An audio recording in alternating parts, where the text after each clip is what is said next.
DeMar DeRozan and Kyle Lowry averaged a combined 44 points in the regular season. In Game 1 against the Pacers, they had just 25 points on 8 of 32 shooting. Paul George alone had 33 points to outscore Toronto's backcourt. One of the bright spots for the Dinos was the play of Corey Joseph. The Pickering native dropped in a team-high 18 points on just 6 shots. Toronto's bench had 44 of the team's 90 points in the loss. Will the Raptors end their 7-game playoff losing streak tonight? I'm Eric Kummel. Let's see how the fans think Game 2 will play out. All right, guys, what do the Raps have to do to win Game 2? Oh, they got to execute better on offense. DeMar and Lowry got to show up because last time they didn't. We need a better performance as a team on Paul George because he's the main guy and we got to stop him. I think we just need to see some offensive consistency. I mean, JV stayed out of foul trouble. It wasn't his fault last game, but the guy's a beast. He's going to have a monster game tonight. Can't wait. I say less ISO. They got to move the ball around. I think they got to be a little smarter while taking care of the ball, obviously, number one.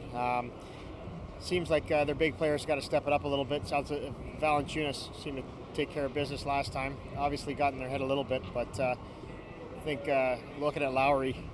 They got to guard Paul George. If we do that, we're definitely going to win. We need both of our All-Stars to show up and play the way they're selected as All-Stars for.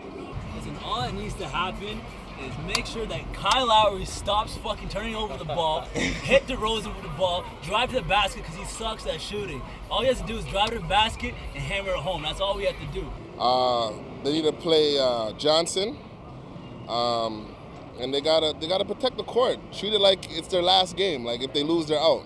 Who should they be sending primarily to guard Paul George? Oh, DeMar Carroll's got to play more, and if not, I would say maybe Norman Powell because DeMar, like as good as he is on offense, he wasn't doing so well on defense on him. So I would say Norman Powell or DeMar Carroll for sure. If DeMar is not getting enough minutes, should they send James Johnson as well? Yeah, James Johnson, exactly. Yeah. It's a team effort. James Johnson, Terrence Ross, Carroll, Norman, they're all going to D up on them. And it's like they, not only is it just one-on-one defense, but the team's got to help out. It's not only like just them playing one-on-one. They got to send maybe a double team because it's not really anyone else scoring. It's been only him last game, right? I think DeMar Carroll, he's the main reason why we made the acquisition.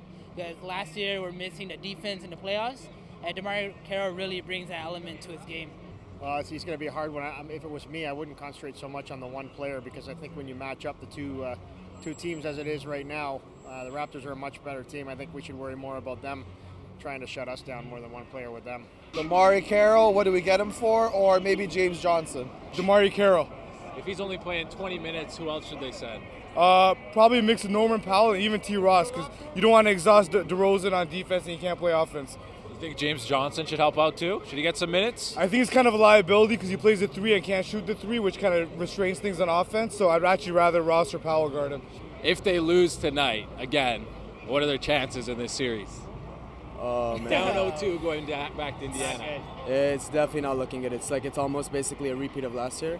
It's going to be a tough one for sure. I mean, when you look at things, teams don't generally come back from an 0-2 deficit, but I think with this particular team here, they got to get the ball rolling until they can get control of this series. It's going to be really hard for them, even coming out of this game.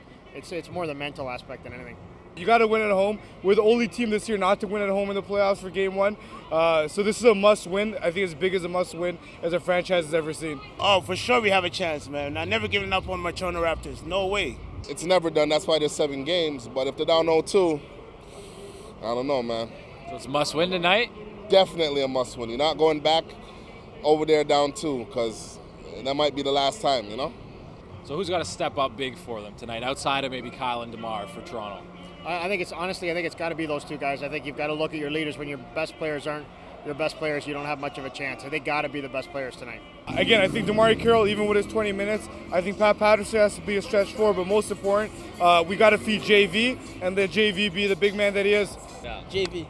When JV's not in foul trouble, like early in the game, it works. We just feed it to him in the post. Everybody as a collective, man. They got to make smarter decisions. They got to crash boards, and make the extra pass. If you enjoyed the video, make sure to subscribe and let us know in the comments who you think the X factor will be for the Raptors moving forward. Thanks for watching. that's the thing about this game. You feel sad if they lose, but you feel neutral if they win, right? Because we're only splitting the home game, so I think it's important we get this game and then game 3 on the road as well too. It's a package deal kind of thing.